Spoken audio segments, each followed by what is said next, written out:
So I'm recording this to answer some questions you guys have asked me regarding my regime, how I've lost all that fat. So I'm going to cover this in two categories, diet and training. The answer to fat loss is diet. Whenever people ask me, I only give that one answer. There's no other answer. If you follow any of the super high profile fitness gurus, they will all say the same thing. Caloric deficit equals fat loss. It's really very straightforward. It's really that simple. There's no magical formula. As long as you eat less than what your body needs, you will lose fat. How you know what your body needs? You can get your trainer to calculate for you. You can calculate it yourself. Do some research online. You can start with your BMR, and then from there, you calculate. So your BMR is how much calories your body burns when it's at rest, complete rest for the whole day, and then you just add on whatever calories you think your body burns as your day goes on. If you do light workouts, if you do heavy workouts, and that will maintain your body weight. So going beyond means you gain weight, going below means you lose weight. And a lot of it is also, it's not going to be completely accurate in the beginning. A lot of it is trial and error before you figure out what is the best caloric intake for you, depending on your aim, your goal. So there's no straightforward answer to this. It really depends on a person's body because each person's body is different. So for me, I started out with 1,008 calories a day, and I was losing weight so I was 75 kilos. Now I was 75 kilos at 22% body fat, I think. And 78 kilos at 22% body fat.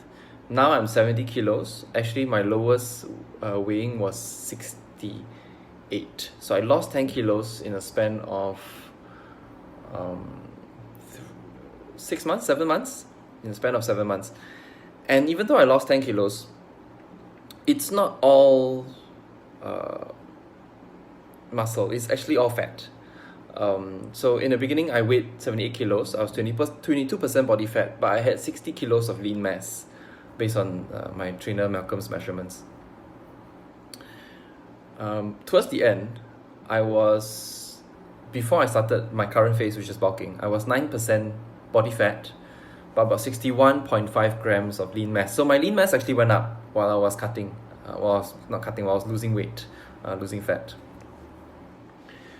So it's all diet. It's very important to record. And for some people like myself, for some people whose diet is naturally healthy, like they just like fish soup, they naturally like fish soup, chicken breast, and maybe some low caloric, high fiber fruit, vegetables, then these people might not need to record. They can just sort of estimate whatever it is they're eating. They don't really need to be as exact as me. So for someone like me who likes butter, who likes pork belly, who likes pig's trotters, who likes wagyu, who likes fried chicken wings, and can eat a lot of them. I can eat an entire pizza, like 6 slices, so a medium-sized pizza. So I can eat all 6 slices and then still finish a bucket of chicken wings. That's what I used to eat. And I wasn't watching what I was eating. I was thinking, I would think, as long as I worked out really, really hard, that's fine. So I was working out 5 to 6 times a week, 2 to 3 hours, but also eating a shitload of food. So, and it never helped. I never got to where I wanted to be. So diet is a large part of it. You can work out super hard, but if you're not eating right, you're not going to meet your target. And by eating right, now this is purely in the realm of muscle gain, fat loss. I'm not talking about health. I'm not talking about health. Purely in that realm, your diet plays a huge part. So when I say eat anything you want, I mean you need to eat within your caloric limit. So for me, it was 1,008, split into 40% carbs, 40% proteins, and 20% fat. So I tried to keep that. I tried to keep to those macros. I tried to keep to that caloric limit, which led me to where I am today. So that's very important. And within that range, I eat whatever I want. So if I want a burger, I eat a burger. If I want a pizza, I eat a pizza. It just means that the next meal, the next 2 meals need to be compensated for with maybe some boiled vegetables, rice, fruit rather than maybe another slice of pizza or pig's trotters. But right now I'm bulking, so now my caloric limit has gone up to 2003. It's still 40-40-20. My goal is to be 75 kilos and 5% body fat, so that's competition level, I think. Not because I want to take part in a competition, but just because it's a bucket list thing. And this diet thing it differs from individual to individual. So Ian, one of my boyfriends, he is also taking 2003 calories, but he's shorter than me. He's 170 and he's 64 kilos. I'm 178 and I'm 70 kilos. We're eating the same number of calories, but he is not ballooning, he's not getting fat. Whereas me, I'm only slowly gaining weight. Which means that everybody's body is different. My body clearly doesn't burn fat and carbs as well as his body does. So it's something that you need to try yourself. The other thing to take note about recording is in the beginning you might not get things accurate. So you need to cross-check with Google, for instance, to make sure, because say for instance, so I use MyFitnessPal. Say for instance I key in chicken thigh and then there'll be like 100 different values. Which one is right? So you need to Google to make sure that you get the one that is most accurate. At the average, after you get a sense of what is, then the recording becomes easier as you go along. I have not missed recording any meal since September.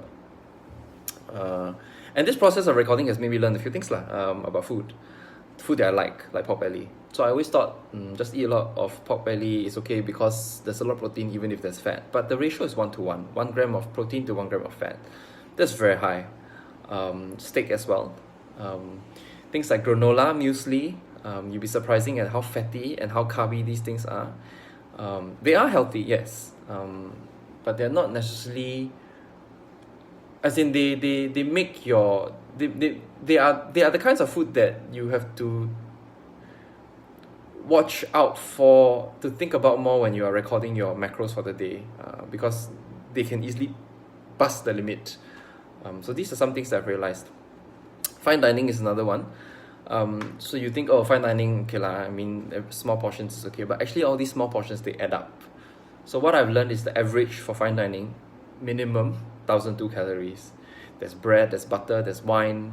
I mean, with wine, it's a separate category, you know. It can go up to 1,008, 2,000 calories for one fine dining meal, like a 7 to 10 course meal.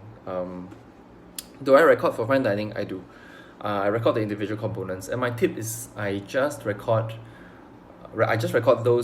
the parts which I think are higher in calories. After a while, you will know what those things are. You will know what not to record. For instance, if a course comes with like lettuce, I'm not going to record the lettuce. If a course comes with a lot of green vegetables that are not processed, which means they are not fried in oil, they are not, I don't record those. I don't record fresh vegetables or flowers or decorative stuff. If there's cream and the cream is like one small dollop like this, I don't record it also, because there's no point. Even if it adds up, it won't add up to that much. So I just record the thing that's highest in calorie there. The point is to just have a sense of what is it that you're putting into your body, what is it that you're eating. You're not going to be entirely accurate in your recording at all.